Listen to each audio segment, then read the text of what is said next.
You need to have water, you need to have a radio on batteries, and you need to have a flashlight on batteries to make sure that you can survive the first 36 hours. Things like that. That's simple things.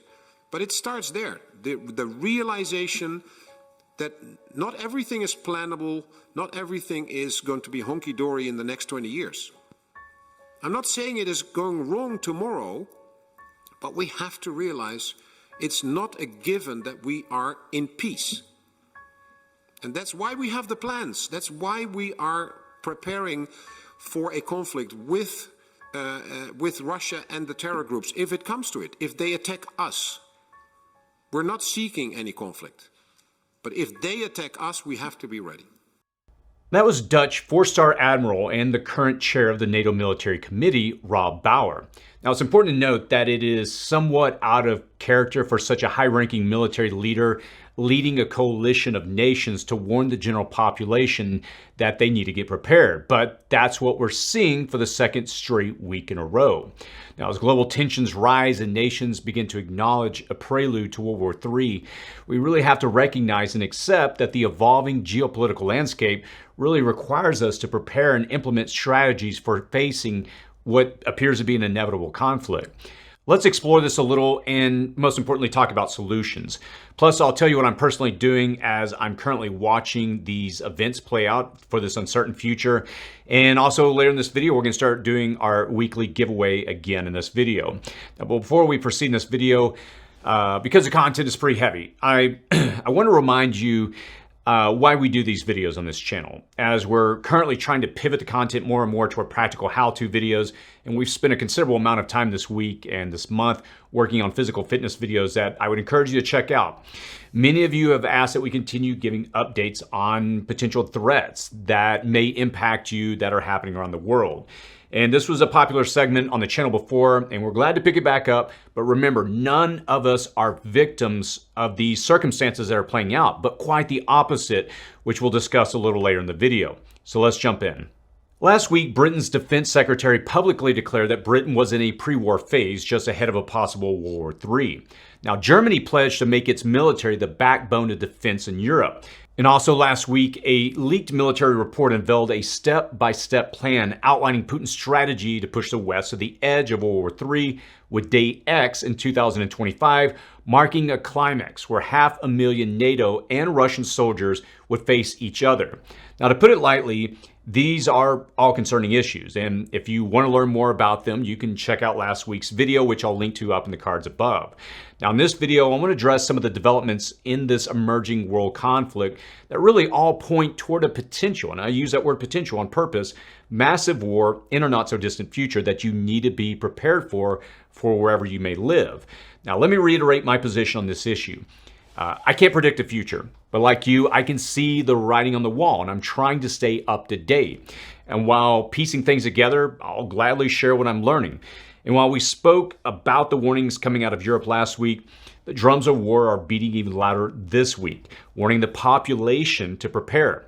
Now this week, Britain takes it a step further as one of its generals, the current head of the British Army and a former NATO commander, he pre-warns the UK that it is time to think the unthinkable and consider an emergency larger army built through conscription. Now, just yesterday, the UK government pumped the brakes on that and walked back the statement from its own British Army head, saying that they have no plans to introduce conscription. Sure, no plans now at this moment, but there's no denying the ideas being floated out there for the not-so-distant future, because the current troop level of about 74,000 full-time troops and military spending of just over 2% is not going to be near adequate enough to meet the emerging threats in the Slovakia Gap, Poland, Norway, Finland, Lithuania, possibly Sweden if Russia goes beyond Ukraine in the Black Sea, or Romania, or if any NATO nation that may come under attack.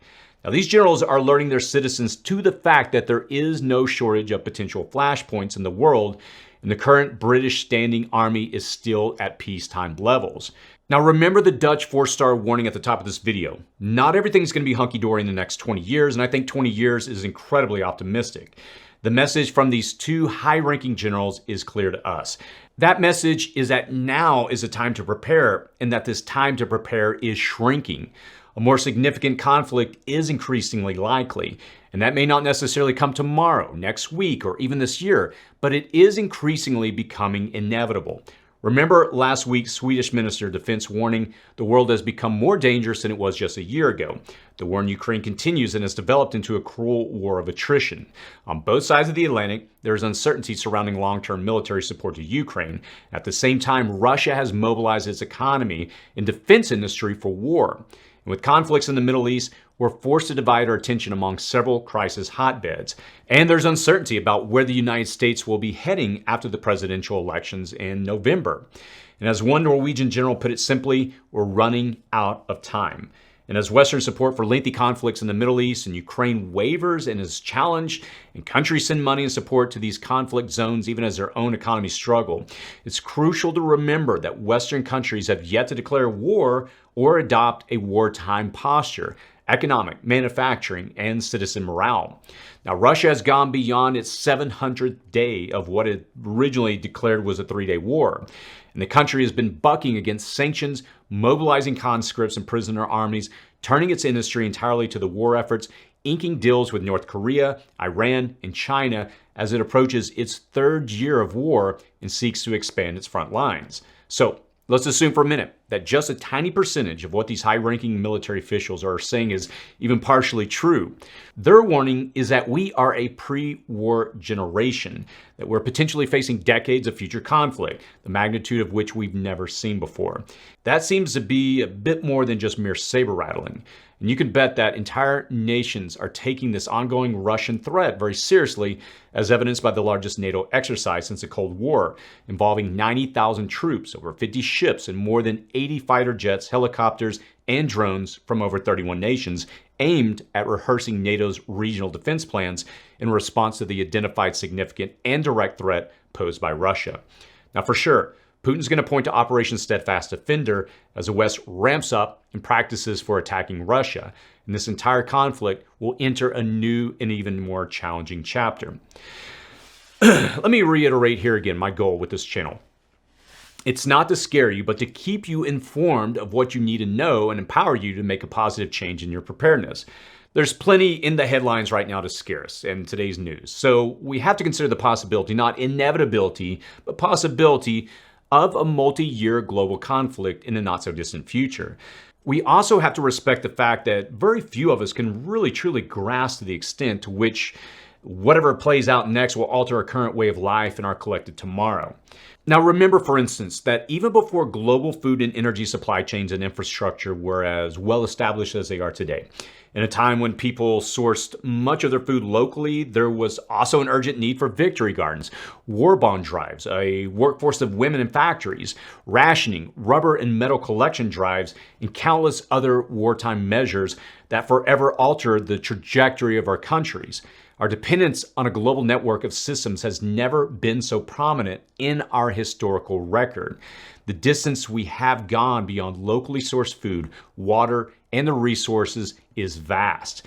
And what happens when those resources are allocated to a more significant war effort to counter additional Russian invasions, Iran's proxy wars, China's one China policy land grabs, or nuclear threats that emerge from North Korea? Trade agreements are going to be scuttled and supply chains evaporate overnight. And it's not just our dependence on these far-flung systems that is the whole problem. The ways we wage war on each other have entirely new weapons.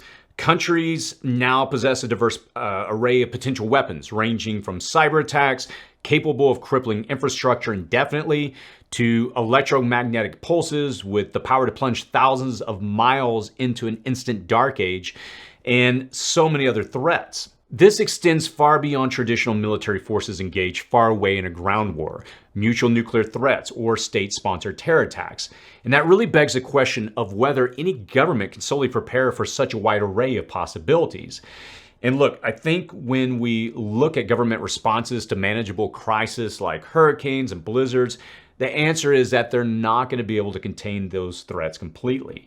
And more importantly, though, is the question, can you prepare to meet those threats? Let me ask that again. Can you prepare to meet those threats? And that's also what these high-ranking generals and supreme commanders are warning you to do right now. And it's what we on this channel and the prepping community have been warning you about, especially these last few years. And I think you can meet these challenges within your community, just as your ancestors rose up and met the challenges of their time. And these generals and these supreme commanders, they're right about one thing. The time to rise up and prepare is now. And at the very least, do as the Dutch 4-star admiral that led off this video suggests you need to survive the first 36 hours of whatever's coming our way. Things like a flashlight, a radio, and water. And if you're new to this channel and this community and you're not sure where to start, I did a video earlier this week, which you can check out. It's a video right before this one entitled 16 Survival Items Every Person Should Own, which I'll link to below. And I think it's an excellent starting point. It's not an overwhelming video, but it lays out some basic items that I think everybody when they start out should have. And look, I'm not going to leave you here in a panic because I know there are many steps that you can take to create a more secure and stable future for yourself despite a coming global war inching closer and closer to your doorstep. Knowing that these potential outcomes are slightly more inevitable, that we're barreling down the tracks to an all-out global conflict, there are steps you would be wise to take right now. And I'm going to tell you what those are. You've got to begin or continue implementing a prepping plan to give you the best chance of weathering the coming storm. Your communities and your country's resilience, it starts with you.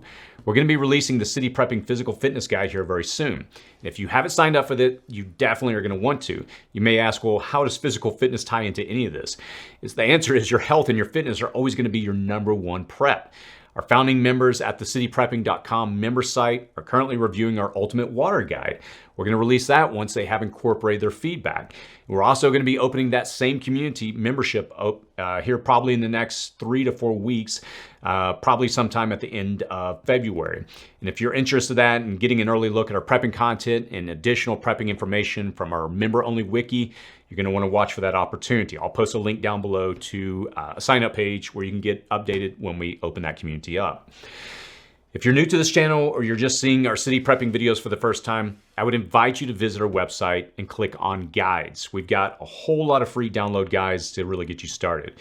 And we've created these over the years, ranging from everything from emergency food supplies to growing your own food to protecting yourself from cyber attacks.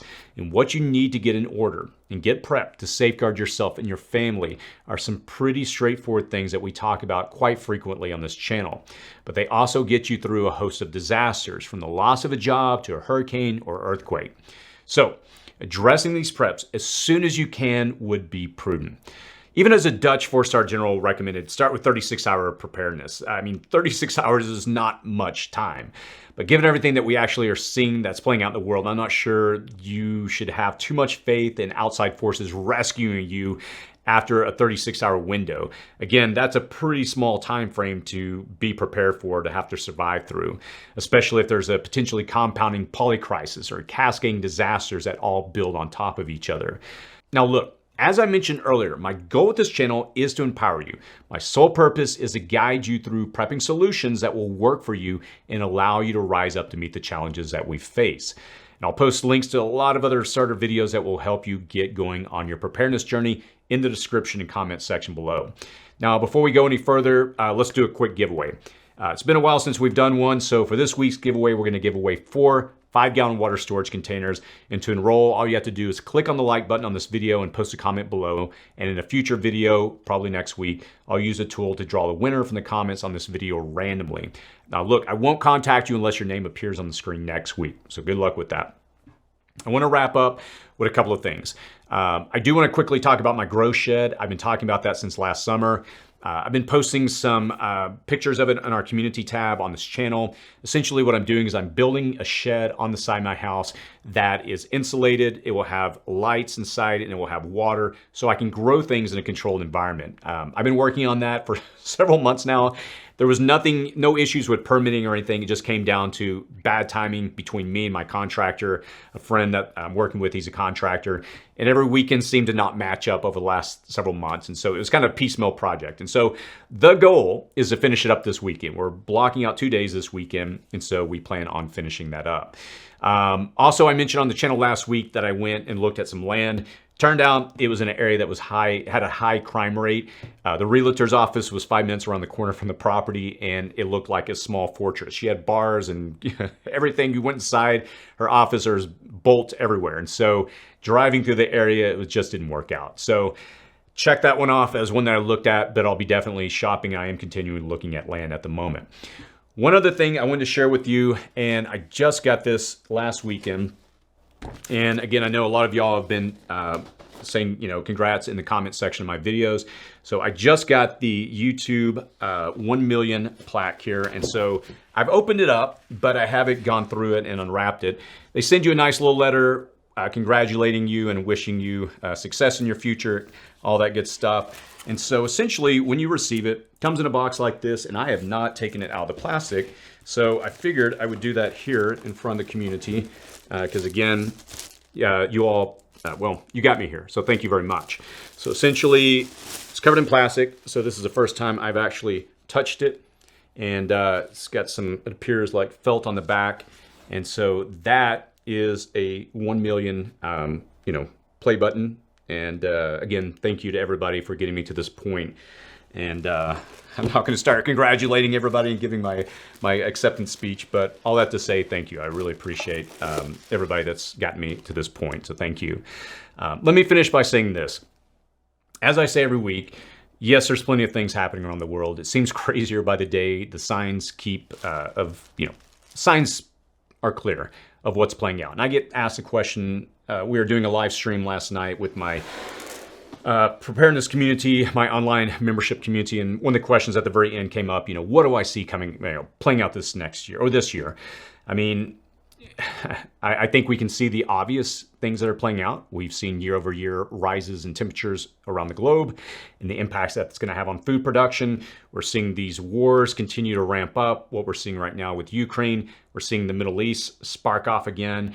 I'm not trying to take a position of saying, well, one side is right or wrong. I get called out for that all the time when I use words that put Russia in a certain light. I won't apologize for that, and it's very clear what's happening in that situation. But all that to say, this is going to be a conflict that may drag the rest of us in very soon. It may not. Hopefully, cooler heads will prevail, but it doesn't look like that's been the case so far. And look, I can go on and on and on and on and list the problems, but the thing that I will always emphasize on this channel and I will always focus on is finding solutions. And there's a lot of videos that we have lined up over the next 6 months because I've kind of mapped out the next 6 months. And the goal is to pivot to solutions. We'll continue to do these type of news segments once a week. The community really enjoys them. But guys, don't get fixated on the bad news and the fear. Continue to find ways to review your food inventory, start a food bank if you haven't already built one, a backup food supply. I've done so many videos on this channel, and I'll post links to a lot of good starter videos in the comments and description section. But look, yes, it's clear that difficult times are ahead, but this is what we're here for, right? We're preparing for these things. So don't ever feel like a victim. You're not. You have the capability right now to make decisions to prepare yourself. That's what I'm doing for myself and my family. If you have any feedback or any thoughts, feel free to post that below. And as always, stay safe out there.